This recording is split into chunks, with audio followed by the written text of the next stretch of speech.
to do with a number of factors. It's Britain, one is the main factor. The transport system is always terrible in Britain. But today we have come together as a joint meeting between the Worker Communist Party of Iraq and the International Marxist Tendency. It's a bit of a historic meeting, the first time we've had a meeting of this nature. And the reason why we've come together is obviously because of the important events that are shaking the whole of North Africa and the Middle East. What is known as the Arab Revolution. And we've called this meeting not only to express our solidarity with those workers and those oppressed who are fighting and sacrificing their lives at the present time to fight for their own future, their own destiny, but we are also to learn the lessons, to understand. As Marxists, as communists, we need to learn from history and learn from events in order to see where we are going, because we regard the events, the Arab Revolution, not as simply an Arab revolution, but as part of the world revolution. It is our struggle in Britain, and is the struggle of workers internationally, and that has been borne out particularly by events in the last few months, even in the United States of America, in Wisconsin, where the reactionary governor was attempting to carry out vicious attacks on the working class. The working class rose up, and they got inspiration for rising up and having demonstrations because the example of workers and the oppressed in Egypt in particular. And they held up banners and placards in support of the Egyptian revolution, and also they read out messages of support from Egypt, which shows the internationalism, if you like, of events and revolution. So it's of great significance. Before I came here, I managed to look at a few articles, and one which struck me, not so much of the writing on it, there's nothing on it, it's just a map. It's a map with certain facts and figures. The map is about North Africa and partially the Middle East, and it draws our attention to the amount of people under the age of 30, young people in other words, living in these particular countries affected by revolution. And all of them have an enormous youthful population. Not only have they a youthful population, but also large sections of these youth are unemployed at the present time. So they're fighting not simply for democratic rights and the overthrow of dictatorships, but they're obviously fighting for their own future. And some of these are quite outstanding, like in Algeria, where those under the age of 30 account for 56% of the population. In Bahrain, 48% of the population. In Egypt, 61% of the population under the age of 30. In Jordan, 65% under the age of 30. In Libya, 61. Morocco, 56. Oman, 64. Saudi Arabia, 61. Syria, 67% of the population under the age of 30. Again, it shows why there's a revolution. And then the other column shows that at least 30% of the youth are unemployed today. That's on official terms. So therefore, there's a fight for their future. So we today have a lot to discuss. We have two speakers this afternoon. And once they've addressed the meeting, we can open the meeting up for questions and discussion itself. On my left, I've got Alan Woods, who's the Secretary of the International Marxist Tendency. And on my right, I've got Muyayad Ahmed, who's a member of the Politburo of the Worker Communist Party of Iraq, and also one of the editors of its main newspaper. So I welcome the speakers. And the first speaker I want to address you this afternoon is Comrade Alan Woods. So without further ado, I'll call on Alan to address you.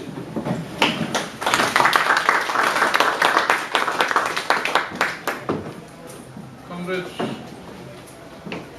we live in what is probably the most turbulent and explosive period in human history. Certainly the most turbulent and explosive period since the end of the Second World War. In the last few days, we see the repulsive spectacle of the representative of what is supposed to be a Western, Christian, democratic civilization, boasting and crowing about what? About an armed group of men violating the sovereignty of what is supposed to be an independent state of Pakistan, bursting into the bedroom of a man and his wife and shooting them in cold blood. And this is put up as an act of heroism in defense of Western civilization and democracy. Now, I won't say much about this man that was killed except to say this. Osama bin Laden was dead a long time before he was physically liquidated by American imperialism. And what finally killed Osama bin Laden was not the bullets of these gangsters. What destroyed that myth of Al-Qaeda was the wonderful movement, the revolutionary movement of millions of workers, of peasants, of youth, of intellectuals, of women throughout the Arab world in the last few months. One of the great myths of our time, and it's been assiduously cultivated by imperialists, this myth, this legend of Al-Qaeda, of these fundamentalists, these reactionaries and so on and so forth, these barbaric people, which is meant to describe the whole of the Arab peoples. This calumny, which is assiduously cultivated as an excuse to perpetrate such monstrous aggressions like the monstrous aggression against the people of Iraq, of course, had nothing to do whatsoever. Even Saddam Hussein had nothing whatsoever to do with Al-Qaeda. This myth has been deliberately built up as a calumny against the Islamic peoples, against the Arab peoples of the entire world in order to justify the aggressive conduct of imperialism. But the fact is, despite all the attempts, and they've attempted from the very word go, they attempted to put the label, oh, this is Al-Qaeda, on the movement in Tunisia, on the movement in Egypt, on the movement in Libya, everywhere. Oh, it's Al-Qaeda. The fact of the matter is, even the honest or the less dishonest journalists are compelled to admit this, so-called Al-Qaeda and the fundamentalists and extreme reaction under the banner of so-called Islam played no role whatsoever in these movements. It's a direct lie. And what we have here, despite all the attempts to conceal it and disguise it and distort it, is what we have here, comrades and friends, is a fundamental turning point, not in the history of the Arab peoples. By the way, when I say Arab peoples, I know it's not exact. We have Kurds who are not Arabs, Kurds, Armenians, Copts, all kinds of Druzes, you name it. But when I say Arab revolution, I think you know what I'm referring to.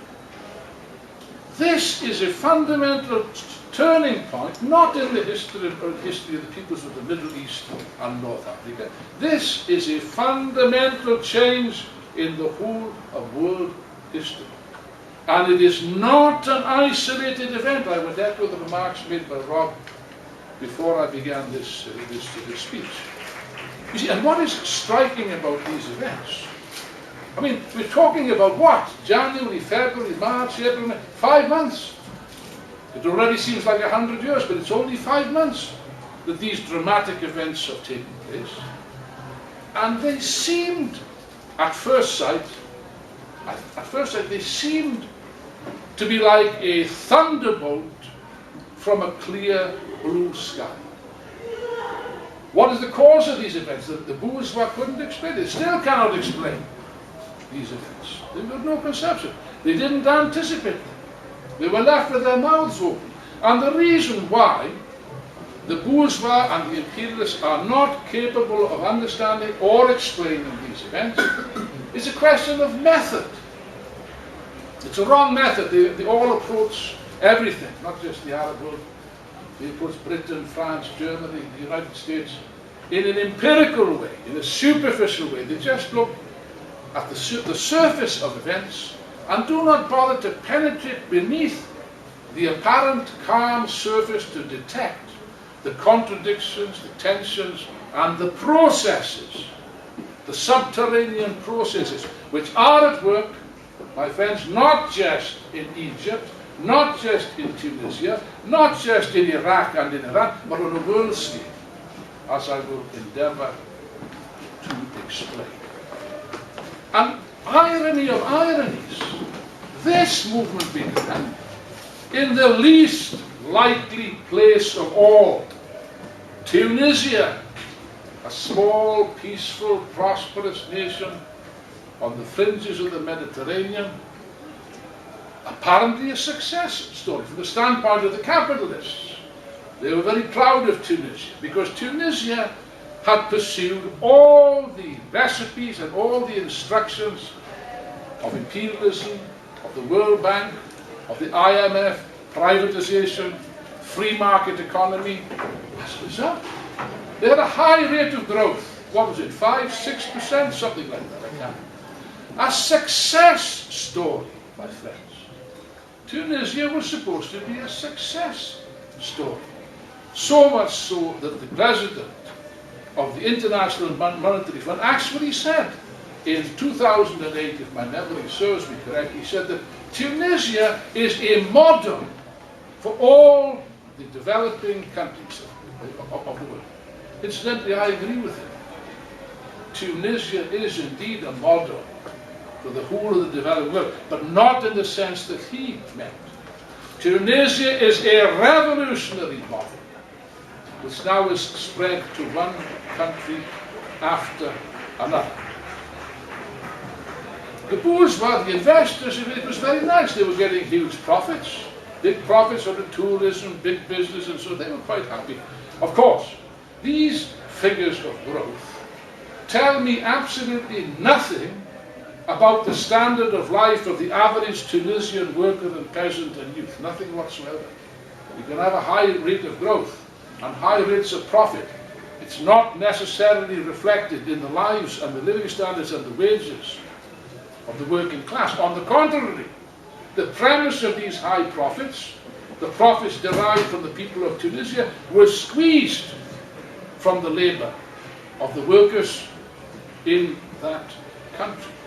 As far as the mass of population was concerned, high rate of unemployment, pressure on living standards, no question of any democracy, by the way. It's quite staggering, you know, when you see the hypocrisy.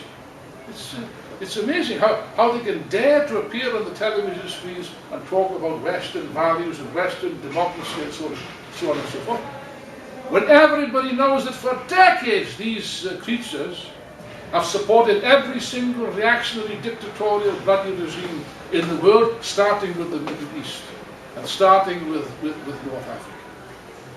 Take the question of the Ben Ali regime. Very nice regime. No strikes, no demonstrations, no real trade unions. There was a so-called trade union, a tame trade union controlled by the regime. Oh yes, and of course they were supported enthusiastically. Ben Ali was personally supported by a man like Nicolas Sarkozy, the president of France. He was a personal friend of Ben Ali, and actually stated, again in 2008, he went to Tunis and said publicly, pointed to Ben Ali, "You have done tremendous things," he said, "for the cause of universal human rights." Can you imagine? A regime based on torture, on imprisonment of innocent people, oppression of strikers and trade unions. You've done a colossal amount of things, he said, Sarkozy, for human rights. Yes, but from a capitalist point of view, everything was fine. Everything was fine and dandy.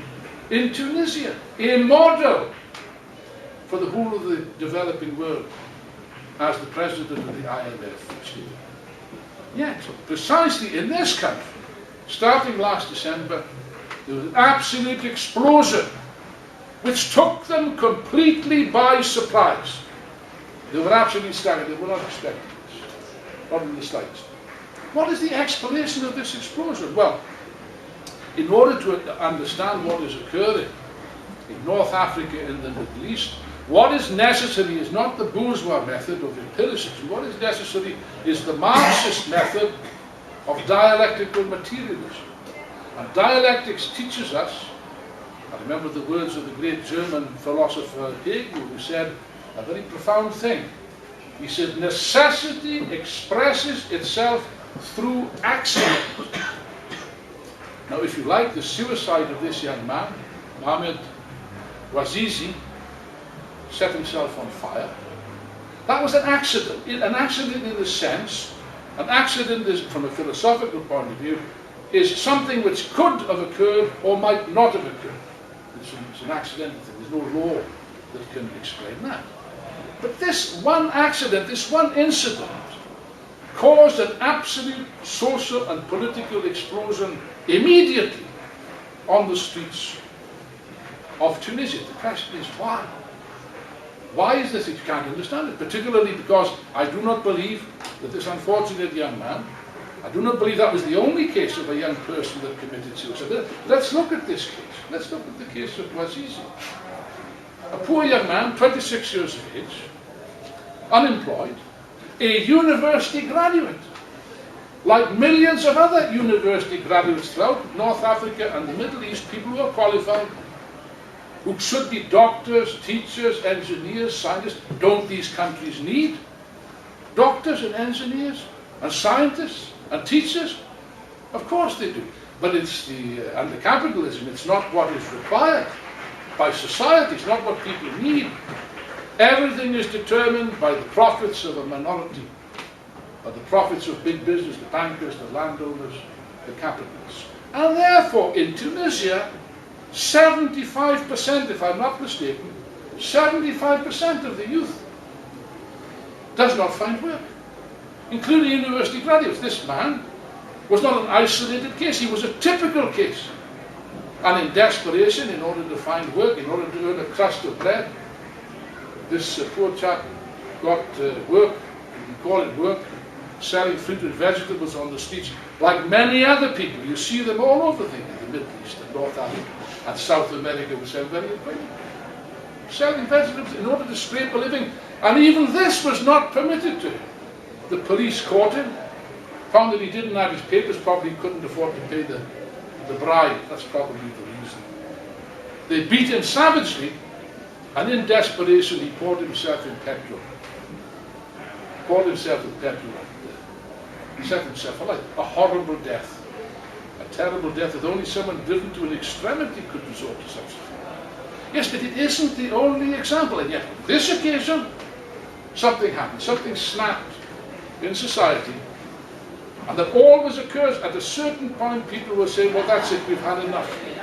We've had enough. Dialectics teaches us that in any society, a series of small injustices, small oppressions, small horrors like what we've seen, suddenly reaches a critical point where people say, well, that's it. We've had enough. That's the end of it. And what lesson can we draw? I can't insist upon this too strongly. The lesson is this. Once a people, once a nation stands up and said, that's it, that is it.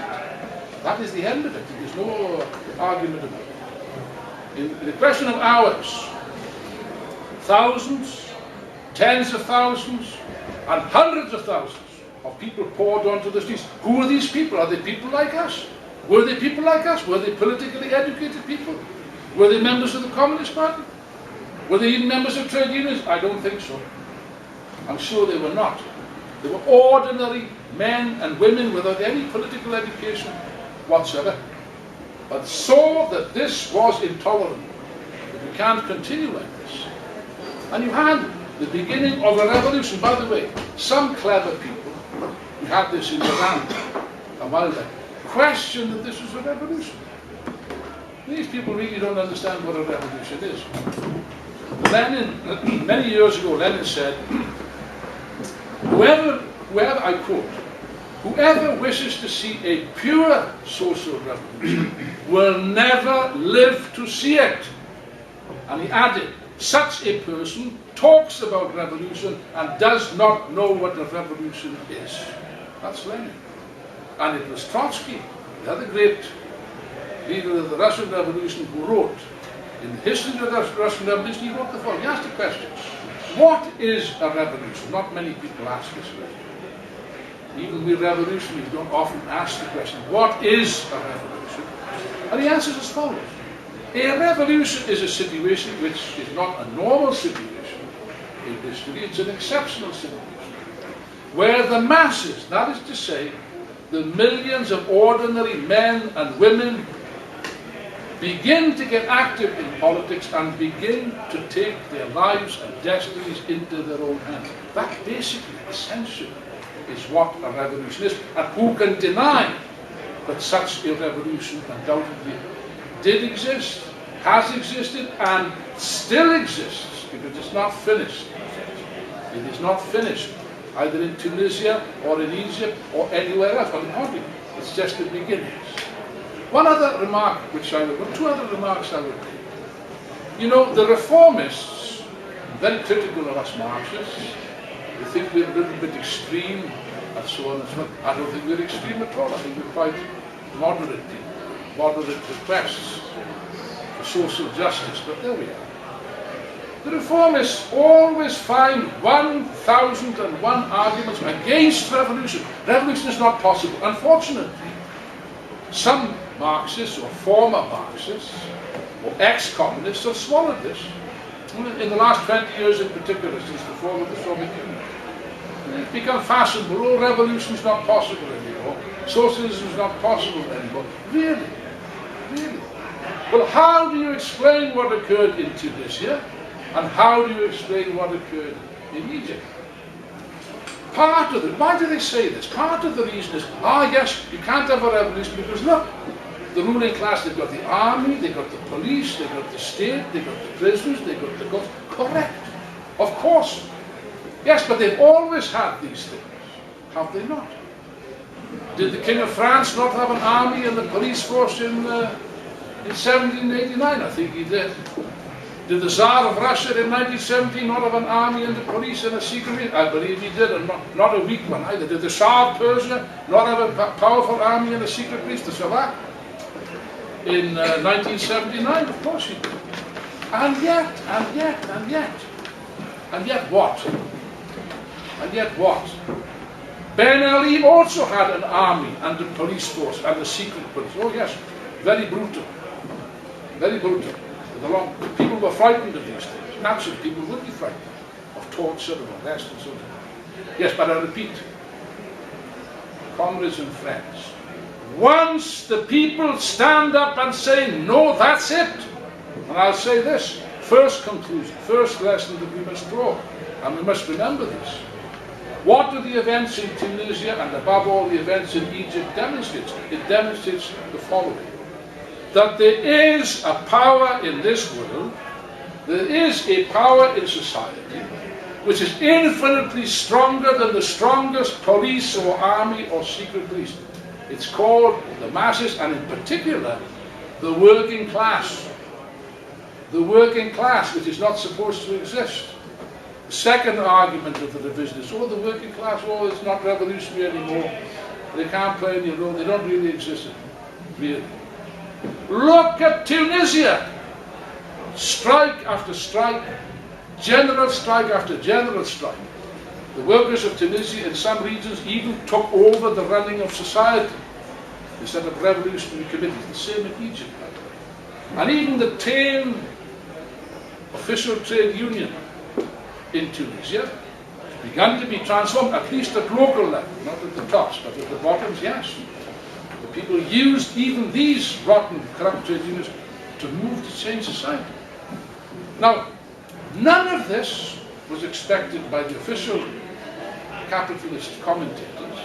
On the contrary, they denied it. I remember, it's graven on my memory. I'll quote from memory what the Economist journal wrote in the 6th of January 2011.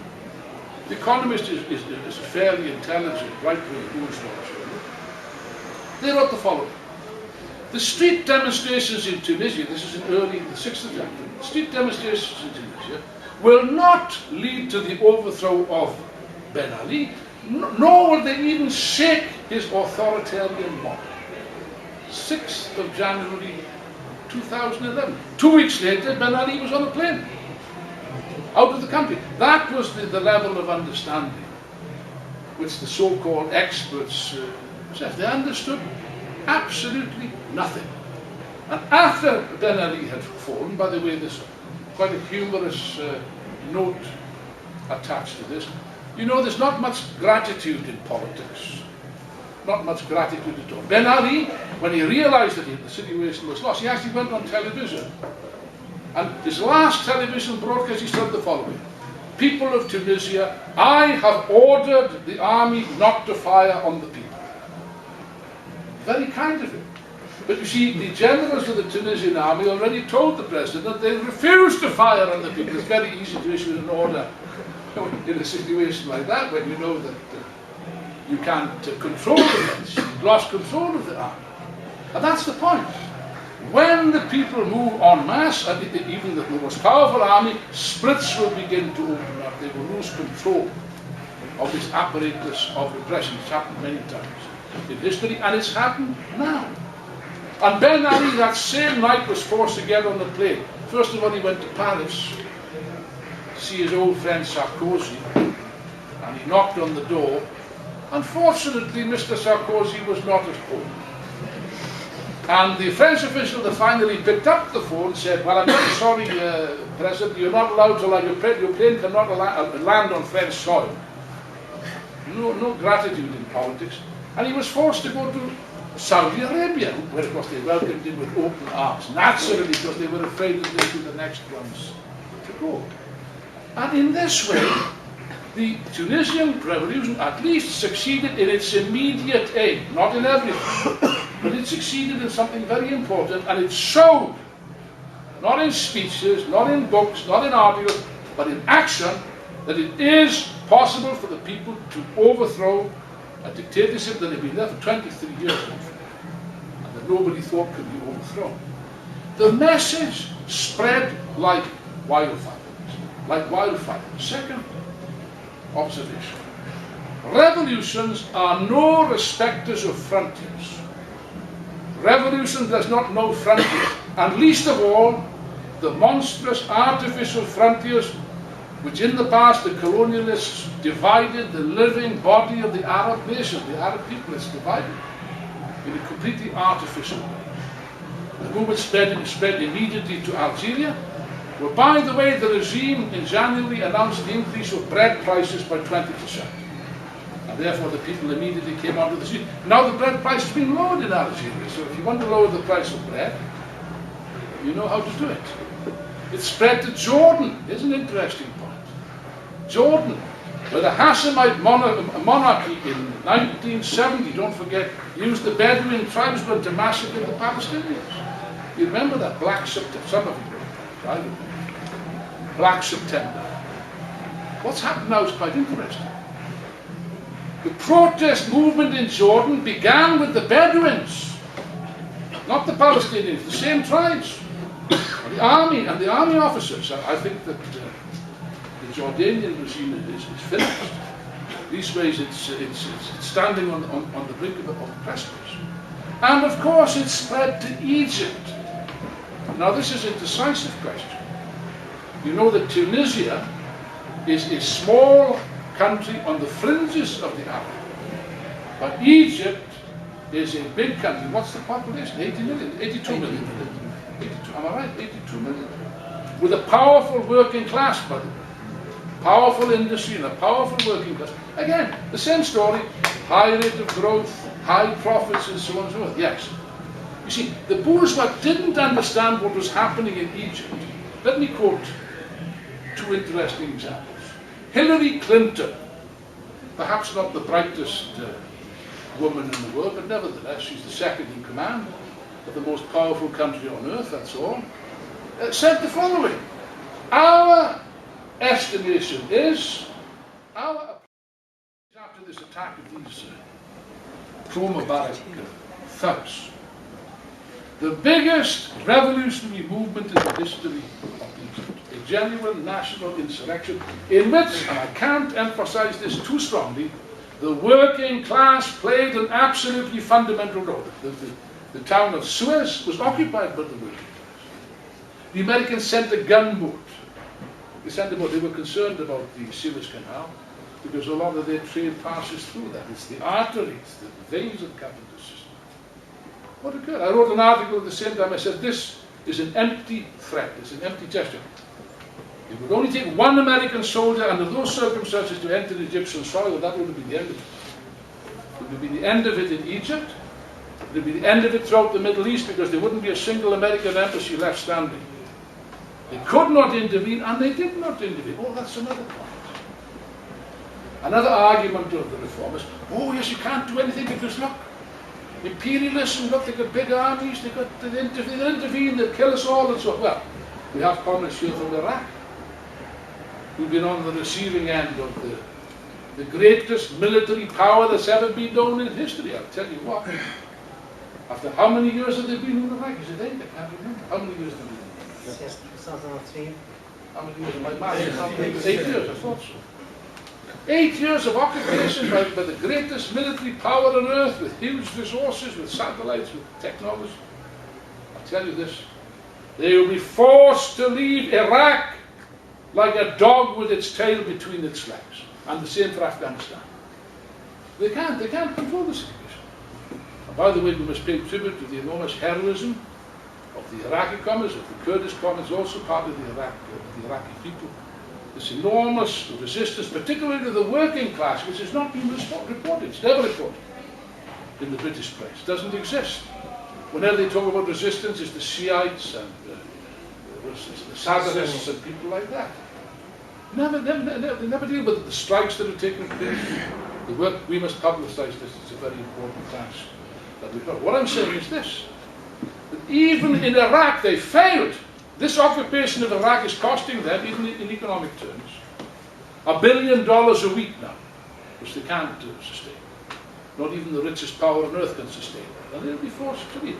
And they'll also be forced to leave Afghanistan. Despite all the crowing about bin Laden, they're in a mess. They're in a war in Afghanistan which they cannot win. And therefore, what I'm saying is this. The power of imperialism exists, of course, it's considerable, but it's not unlimited. It has limits. And the limits are exposed in Iraq, and the limits are exposed in Afghanistan. And the limits, above all, are exposed by the events of the last 5 months. What kind of intervention has there been? Leave Libya aside for a moment. Libya is a separate case. But in Tunisia and in Egypt, they could not intervene. It's quite common. They couldn't even speak about it. The same with the Israelis, by the way. The Israelis are horrified by what's taking place. Look, in Egypt, they just lost the main cornerstone of the whole policy in the Middle East for the last 30 or 40 years. You think that's a small thing? It's not a small thing. It's a very big thing. The Israelis are absolutely horrified by what's taking place. But they were so terrified and they were so impotent that Netanyahu actually issued an instruction to his cabinet not to make any comments about the events in Egypt. Don't speak about it. Because if the Israelis started to talk about it, that would make things worse. And our friend Obama, the most powerful man in the world, what could he do in Egypt? It's clear that at a certain point, the Americans wanted to get rid of Mubarak. But Mubarak didn't want to go. It's clear they wanted to get rid of him because the situation was desperate. But they could not get rid of him. They couldn't even say to Mubarak what they wanted to say, which is, you must go. Get the hell out of it. Disappear. Go to Saudi Arabia. Go where you like. Just leave. They could not say that. Why couldn't they say it? Because if Obama said that the very next day, Saudi Arabia and the Jordanians would be running up the wall. What are you doing? No. And they were pressurizing them back. No, stay where you are. Stay where you are. The most comical incident in all of this was a speech that Obama made at the peak of these events.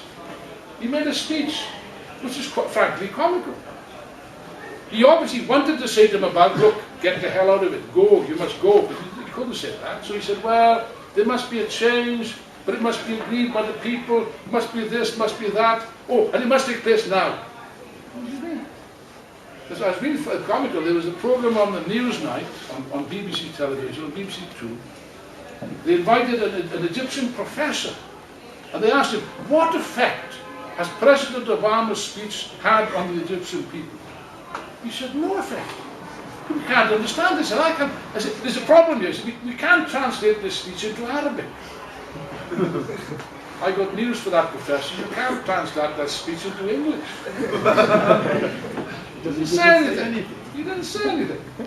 He said, the Irish used to have a saying, you know, no matter what you say nothing. And he said nothing. It was a picture of impotence. And therefore, the people succeeded. Mubarak was overthrown, despite everything. It's clear that after that insurrection, what amounted to a general strike, a mass strike, the generals went to see Mubarak and said, right, my friend, I'm very sorry. There's the door. You must go. And therefore, you could say, and this was a colossal victory. A colossal, the first victories of the Arab Revolution. Yes, but the Arab Revolution is not finished. And the Egyptian Revolution is not finished. And the Tunisian Revolution is not finished. And it cannot be finished because the people have not got what they want. Not even in terms of democracy. They haven't yet got even the full democratic demands. Of course, we stand for democratic demands. We stand for the most consistent struggle for democracy. Yes, but even that's not enough. If democracy is to be more than a hollow word without any content for the workers, the peasants, the unemployed youth, then it must mean an improvement in their living standards. It must mean bread. It must mean a house, a roof over your head. It must mean a job. It must be a schools and hospitals. If it doesn't mean these things, then frankly it's not worth the paper that it's written on. And the problem is this. Not one of these things, elementary things, an elementary standard of living, a civilized standard of living, not one of these things can be granted by any bourgeois government either in Tunisia or in Egypt or in anywhere else. You know why? Because they can't even guarantee these things now in Britain or in America or in France. And that's the point. That is the whole point. And therefore, you ask me what's going to happen. Well, it's impossible to say. It's impossible to say in detail what's going to happen in Tunisia and Egypt. What I can say is this. The revolution has started. What we are seeing here, and it's a source, even if it were to finish now, even if nothing else were to be achieved, I'll tell you this. It is a source of tremendous inspiration for every conscious worker, every conscious young person in the world. This reawakening of the Arab people, the reawakening of the great Arab nation, that's what we're witnessing. It isn't just a question of elementary demands or even the material things that I've described. It's that people now have found their feet, they found a voice, they're beginning to find organization. And I would say this. I think that many communists and socialists and Marxists, there are many of them, because the Arab, the Middle East and North Africa and Iran also has got a long tradition, a left tradition, so, which has been kind of blurred. It's been, as if it's been written out of history, it's been obliterated. It's coming back, it's going to come back. The new generation of class fighters who are not Bin Laden type, they're not jihadis, they're not Islamic fundamentalists. But the young people, all right, they're not clear. They don't have clarity. Where are they going to get clarity from? If it's not from the communists, if it's not from the Marxists, if it's not from us. And that's where our role in the revolution comes in. But certainly, through their own experience, people are going to come to understand what is necessary to do in these countries. Now, of course, what is astonishing is the way this is spread, the speed with which it's spread to places such as Syria. Ferocious struggle is taking place. Jordan, I've already mentioned. Yemen, I think that the Yemeni regime is hanging by a thread. I can't see how they're going to survive. Iraq, it's been a source of tremendous stimulus there. Because the people can see that it is possible to fight And by the way, not with bombs and rockets and suicide bombings and martyrdoms and things like this. It's possible for the real, but by the way, that achieves nothing. You think the imperialists are worried about that? They're not worried about that. They welcome it. They feed upon each other. It gives them an excuse, as I said at the beginning. On the contrary, what really terrifies them, the only power that can really transform things is the mass movement of the workers and peasants, which is now a fact. It's not a theory, not a perspective, it's a fact. It exists. It's taking place. Of course, there are many contradictions. There's a lot of confusion. That's what we have in the absence of the party. That's the tragedy, the absence of a genuine communist party, of the leadership. There are all kinds of contradictions. The most crying contradiction is in the case of Libya, which is a peculiar case, where the revolution in Benghazi undoubtedly started as a genuine popular uprising. And that element still exists, I don't doubt that. But it's been complicated by national factors, by tribal factors, by all kinds of distortions. And now the question is, the people in Benghazi, who speaks for the revolution? It's not clear. Who speaks for the genuine revolutions in Benghazi? I don't know. There's a lot of people, very suspect people now involved, ex-ministers of Gaddafi and so on and so on, who called on the imperialists to intervene. Now this, to put it mildly, to put it kindly, is a very serious mistake. A very serious mistake indeed.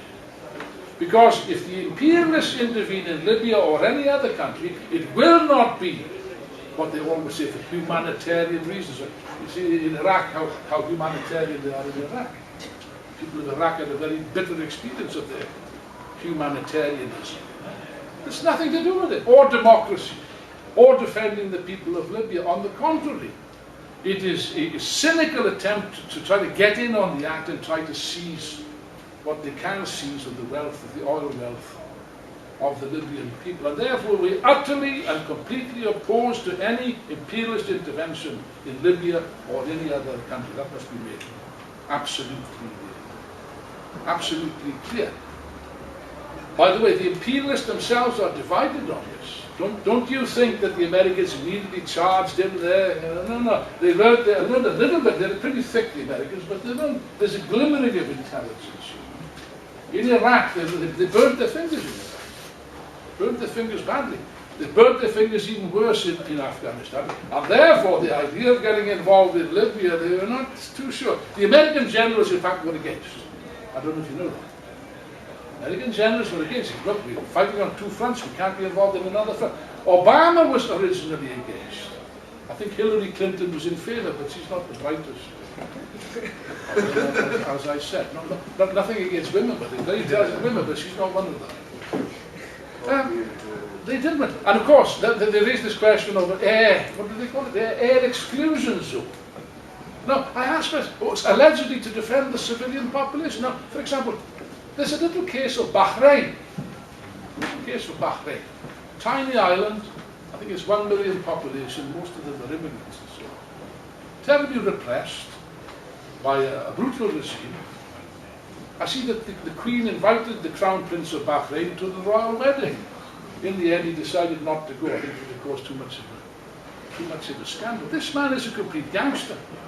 The whole royal family are gangsters, propped up by Saudi Arabia.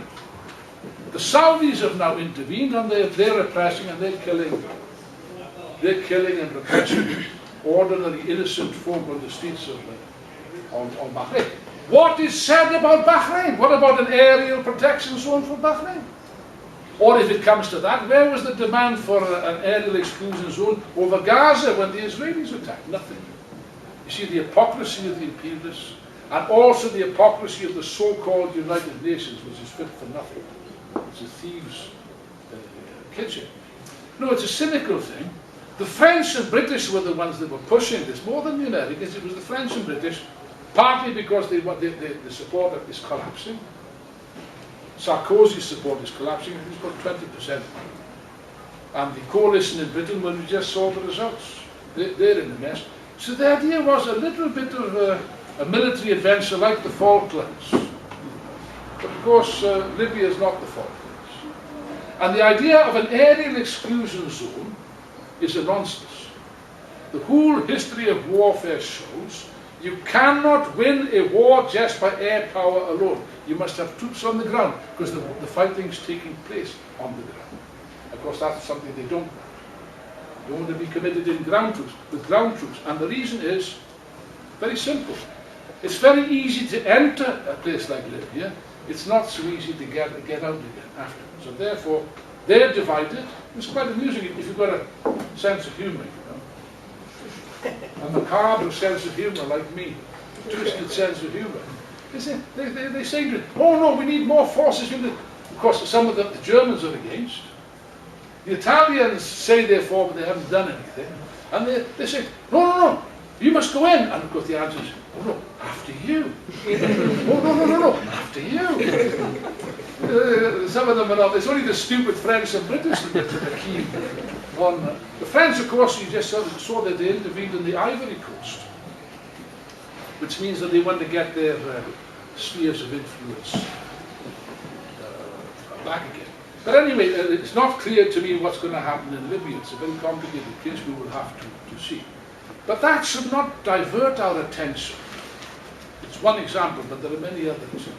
It should not divert our attention from the fundamental issue, which is this.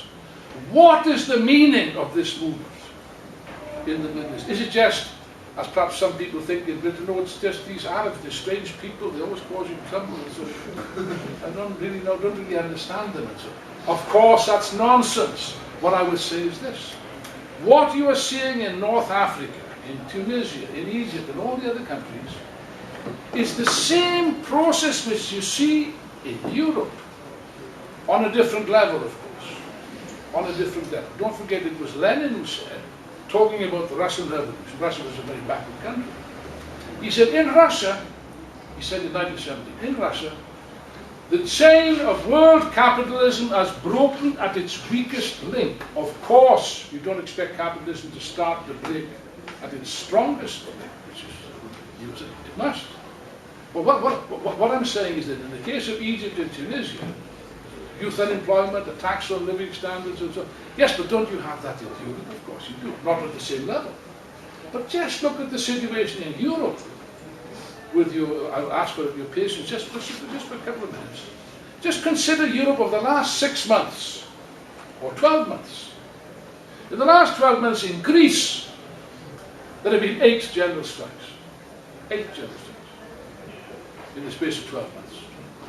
There was a general strike in Spain, 26th of September last year.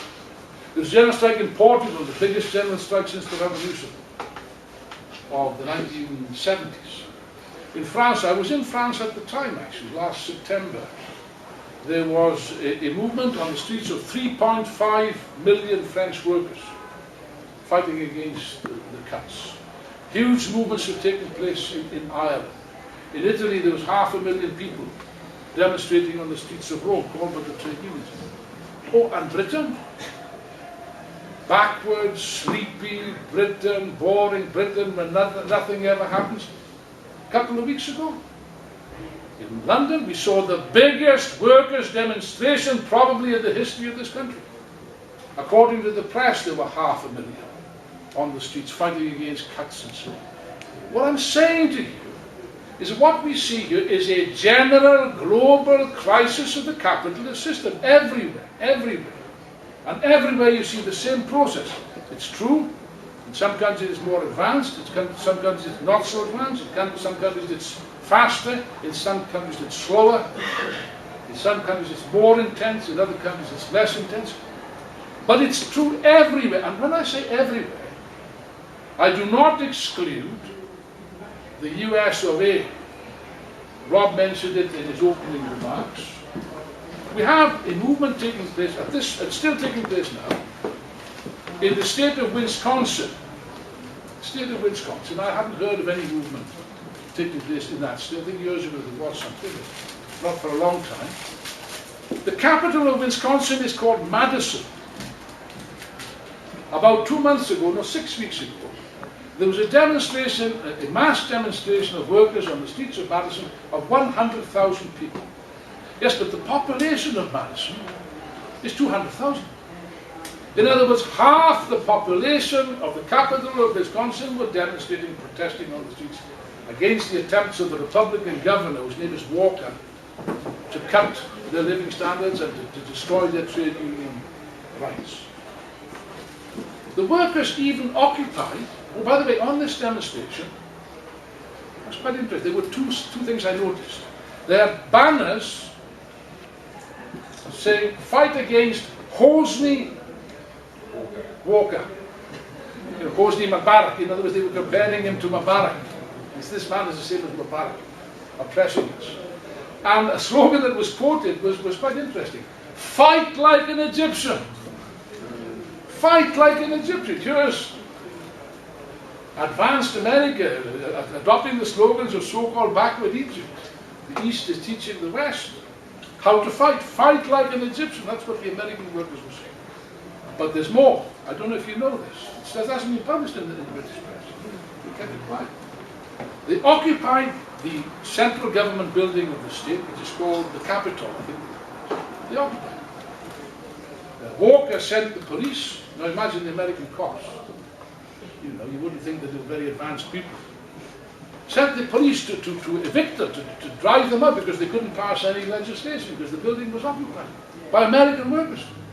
The police turned up and the captain read out the statement. We, the police, consider ourselves to be servants of the people, and we have a duty to defend the interests of the people, and therefore we're not going to evict anyone from this building. And they joined the occupation. The police joined this occupation, which is quite illegal. And what's even more important, on their backs, on their uniforms, they stitched the slogan, all of them, the following slogan: Cops for Labour.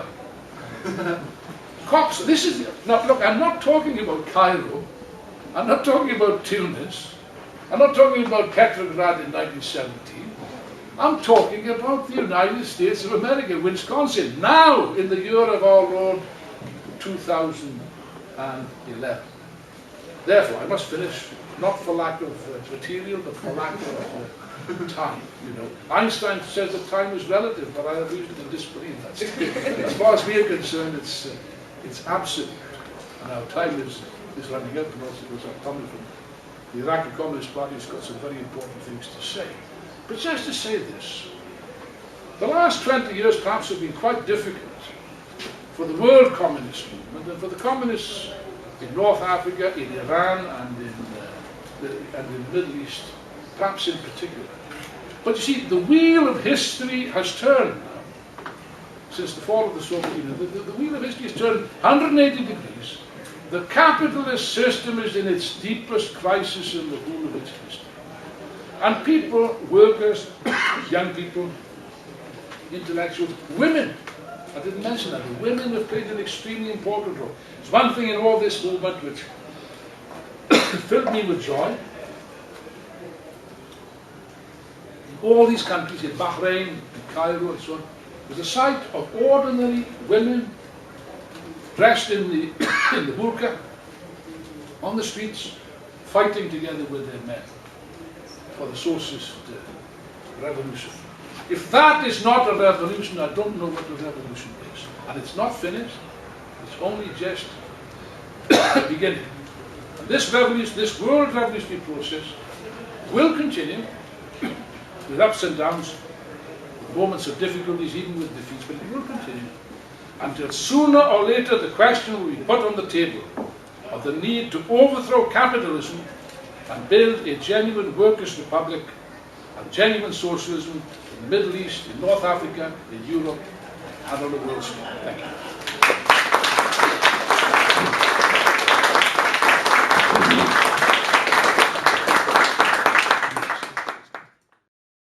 Warm welcome to everyone. Thank you for coming for this meeting. I would like to thank IMT and the UK branch of Worker Communist Party of Iraq for organizing this meeting. Many thanks to Alan for spending his time to come to the meeting, as well as for Fred, Daniel, Robert, Rosan, and Zarakat, and the rest of the comrades who organized this meeting. we have gathered here today to discuss live and ongoing revolutions, thawrat in Arabic, and the revolutionary situations in the Arab world and the Middle East. Revolutions and revolutionary situations, upsets that have so far overthrown two despotic regimes in Tunisia and Egypt, and advance towards toppling both repressive regimes in Yemen and Syria. Not only that, the mass protests are proceeding in Morocco, Algeria, Iraq, and Kurdistan, and even in Jordan as well.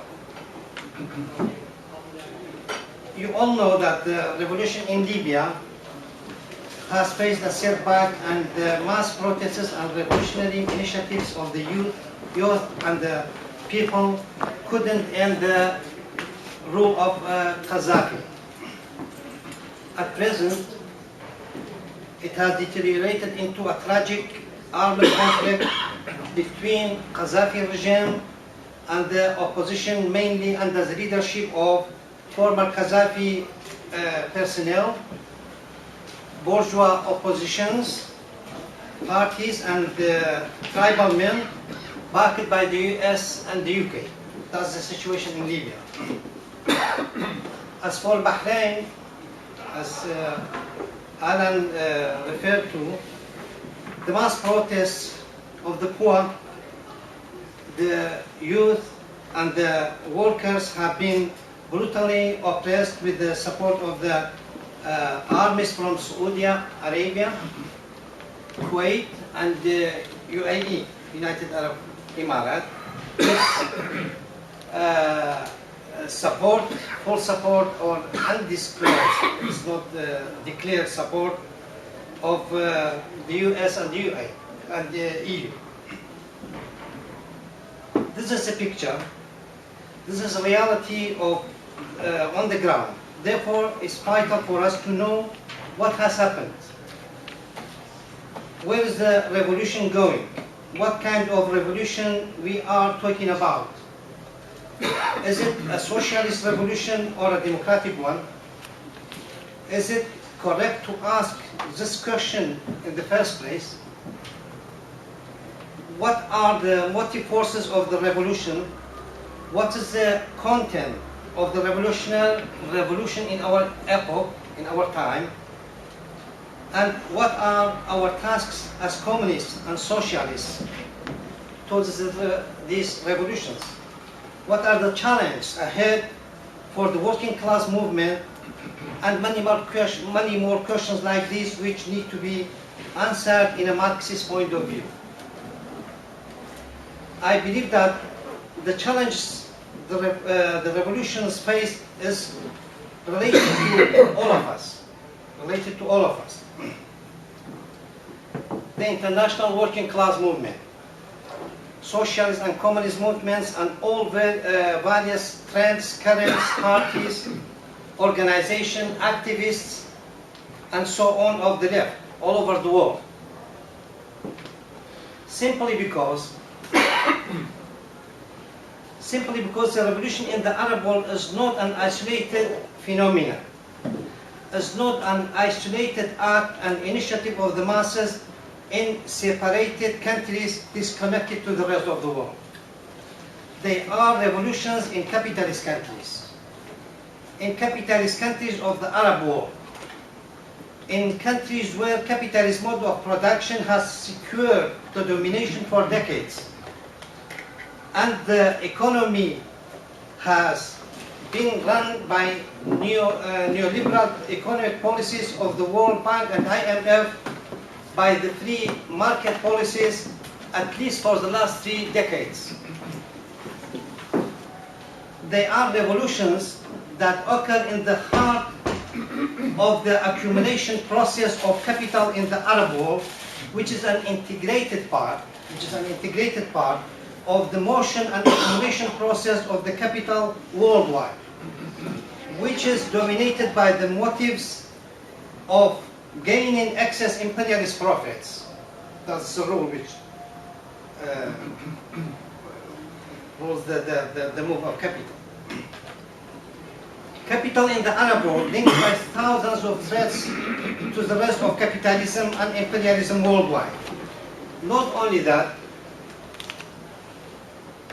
the relevance of these revolutions to the rest of the world, especially Europe and the US, is that they are revolutions which take place in an oil-rich region with strategic importance for imperialist states and in places which are just at the border of Europe. Having said all that, it doesn't necessarily mean that these connections and relevances lead to the eruption of revolutions straight away in the rest of the world and Europe and in Europe, and has led as it has led into the Arab world. So there is a difference. Although there are all these connections as I talked about, but I mean, it doesn't mean automatically that while the revolution is there in the Arab world, you will be having a revolution in the continent, in Europe. But in the Arab world, there are so many other factors which come in and affect the spread out of the revolution in the whole of the Arab world. However, one thing is worth mentioning here, and that's the fact that for revolutions to happen, there must be other political factors, especially the readiness of the masses available and the political situation has ripened for it. Also, we cannot conclude from the fact that we are living in the epoch of the decline of capitalism as a mode of production, and then the epoch of socialist revolution worldwide, that the revolution in the Arab world could be erupted elsewhere automatically. That's the point I would like just to talk about later on in the debate, because it is important for us to assess and to answer these questions, why it's happening in the Arab world but is not spread everywhere else, why it isn't reached Europe or even some countries like Turkey or other places.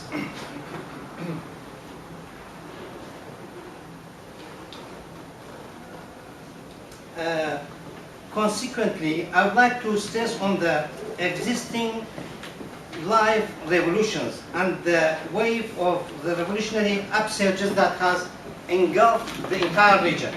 As I just referred to, there are many common political features in the Arab world and the Middle East that made that possible to have the wave of revolutions of Tunisia and Egypt spread out so fast across the region. That's one of the main points I would like to stress on. Before I go into the details, I would like to make a couple of points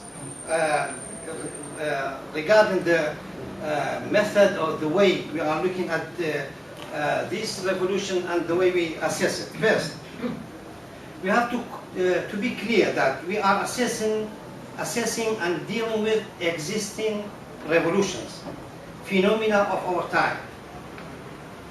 Our epoch, therefore experience of the past revolutions, can only help to understand the current ones, can help us in understanding the current one. But at the end, we are dealing with existing and live revolutions. We have to to understand this new phenomenon. We face the task of pushing these revolutions to victory and assessing them in that way that is in order to give us a better understanding of our tasks. Consequently, this requires applying Marxist outlook, materialist outlook, to look at the revolutions. Thus, I don't think without adopting that sort of outlook, Marxist outlook, you can give a correct assessment of what's happening, as Alan referred to it. Even so many bourgeois thinkers got it wrong. They couldn't give a right assessment or evaluation of what has happened in the Arab world, in the revolution. So it's important to have a Marxist point of view, and it's applicable. Marxism can give you a correct and scientific sort of assessment of what's happening.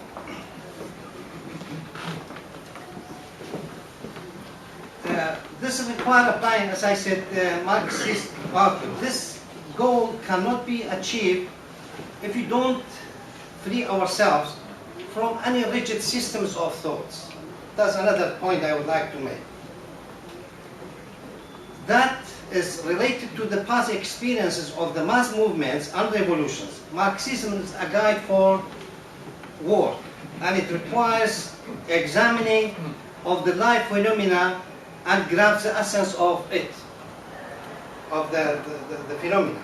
So, I mean, there are so many, especially in the left, systems of thoughts being built over decades. If there's a revolution, a new phenomena, they just try to put this phenomena and give answers to the complicated aspects of the phenomena in a pre-made or pre-built sort of system of thinking. We have to use Marxism as a guide in dealing with this life phenomena and revolution. That's another important thing. The revolutions have given new lessons and new hopes and creativities in the field of revolutionary actions, of changing the world. They have given us a lot of experience. These new revolutions in the Arab world as a source, a huge source of methods and experience for activists and for socialists and communists to learn from it, and for the masses to learn from it. That could not be found in other revolutions. We can't get any, for example, the initiatives the Egyptian masses created, or the Tunisian working class created. You can't get anywhere else. I mean, there are a rich source of experiment and experience. Therefore, it is not only our task to scrutinize these revolutions scientifically, but to sum up the experiences of these great revolutions. That's another point. Finally, because of the modern technique of communication and broadcasting, I know I agree totally with Alan regarding this point that some exaggerate in the role of communication, Facebook, and the rest, and they overshadow the essence of the revolution and given its name as a revolution. That's right. But also, despite that fact, I would like to stress some on other aspects of it. Because of the modern technique of communication and broadcasting, there were almost a continuous display of the process of the mass demos and the revolution actions that never seen in the whole history of human beings. I mean, minute by minute, billions of people could follow up what's happening, how mass initiatives can manifest itself, can bring about change. And say the whole revolution in both Tunisia and Egypt were shown in some kind of live show all over the world. The demands were starting from minor ones and went up to the demand of overthrowing regimes. الشعب يريد إسقاط النظام. You have heard this word, which means the people wants overthrow of the regime. And if you look at this term, they don't say the nation wants to overthrow the regime. They say the people. Is a term, شعب, is a progressive term in the Arabic language. And even in that particular use of language, the terms and concepts. They distanced themselves from the dominant nationalist ideas and concepts. And leave, irhal. They stand step by step. They get to that. Became the slogans that the revolutions gradually reached.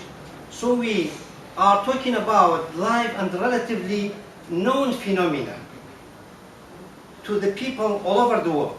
However, that did not prevent the bourgeoisie parties and currents of different types of bourgeoisie to give the impression of a low key of the role of working class and the poor and the unemployed youth, both men and women, in this revolution. Even this process was very well known and in front of the eyes of the world.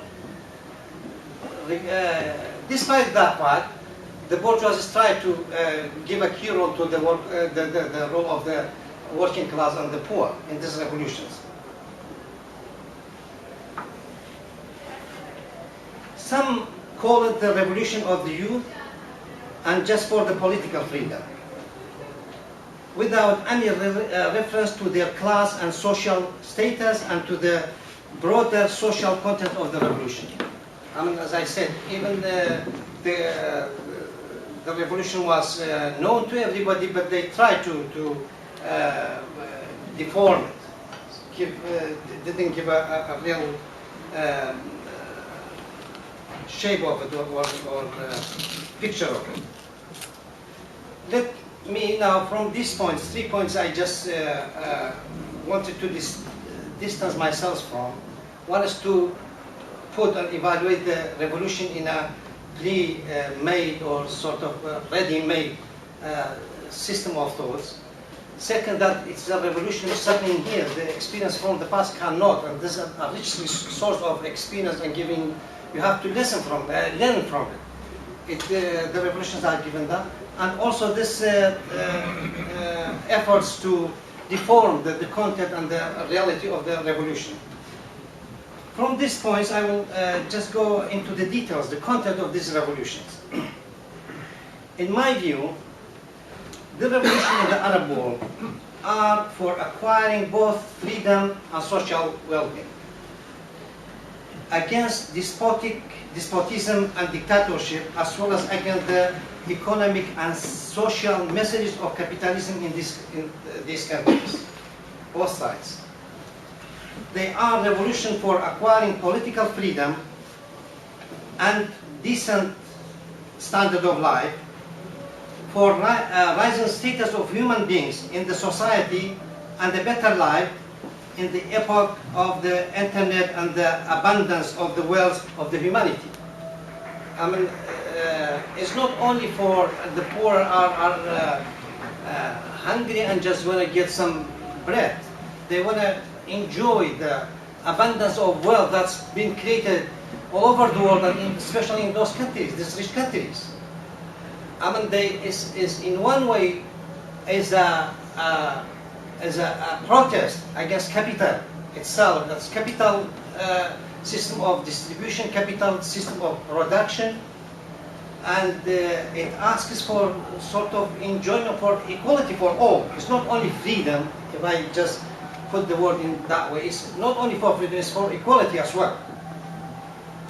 So that's the essence of the revolution that we see.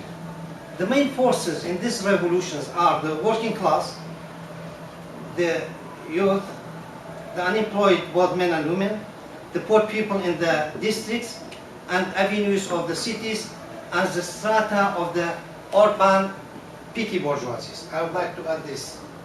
For the revolution was popular. I mean, it's massive, and millions of the people. As I said, for those two sides of demands, the freedom and social justice, they participated in the revolutions. And among them were a large stratas of petty bourgeoisies in the cities, who are they are suffering from lack of freedom. They are suffering from also the lack of standard of living. I mean, the low standard of living. All these things. I mean, and they are huge. It's not small masses. The main forces in this revolution are the working class, as I said on those sections, as I referred to. Freeing these societies from the yoke of despotism and gaining political freedom is as much related to the working class and the toilers as the demands for better wages, social welfare, employment, social housing, universal health services, and modern and universal education system. All these social demands are very important for the working class. There's one point I would like to stress on it. I mean, if you live under the yoke of despotism, you know the importance, and you feel the importance of being free from despotism. You feel the importance and the importance of freedom, acquiring freedom in those societies. So I don't want to at all undermine or underestimate the importance of freedom for the working class people and for the poor people, because the weight of despotism mainly comes over them, over those sections of the society, in fact. And they are not, for example, I mean, I just want to explain this. The working class people are not fighters for social demands, and they are not as determined as they are fighting for social demands regarding the political freedom. It's not true. Working class people are very determined. They know the importance of freedom for them, and they want to get rid of despotism in those countries. And it's a huge source of impulse and momentum. So they are linked, as I said. The main forces in the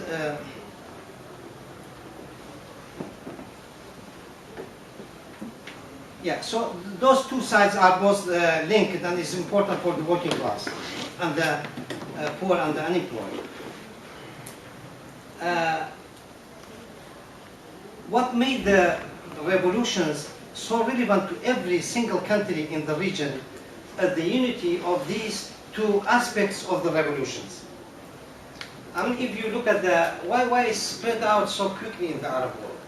I know there are so many political factors coming in common in the whole Arab world, but those two sets of demands, the social and the political demands, demands of acquiring freedom, political freedom, as well as social justice, they are common everywhere in the Arab world, and the systems that built in those countries are depriving on a systematic basis the people to be having a welfare system and to live to different extent, to different levels under despotism. The Arabic system, if you can put it like this, is the same, almost similar. So when there's a revolt and a revolution against these systems, it will automatically spread out the whole region. And there are some common things, so many common history, language, the metabolism or the dynamism of the working class and the bourgeois, how they control the working class people. There are common features in all these countries. So it's very easily spread over the region. The bourgeoisie try to overshadow the social demands and give the impression that the revolution is only about political freedom. There's another aspect of this. I stress on the fact that both of them are related, but the bourgeoisie, they try to undermine the importance of the political, the social, the bourgeoisie try to overshadow the social demands and give the impression that the revolution is only about political freedom. And their fake democracy. It's not about, if they are talking about real freedom, that will be for the benefit of the masses. But in fact, they are talking about the type of democracy that they have put in Iraq, which is, came out to be very regressive and very dictatorship. And they killed so many people. I will come to that point during these last uprising in both in Iraq and Kurdistan. And it's a shame for the U.S. and the UK government backers of these systems to say that they have got democracy in Iraq.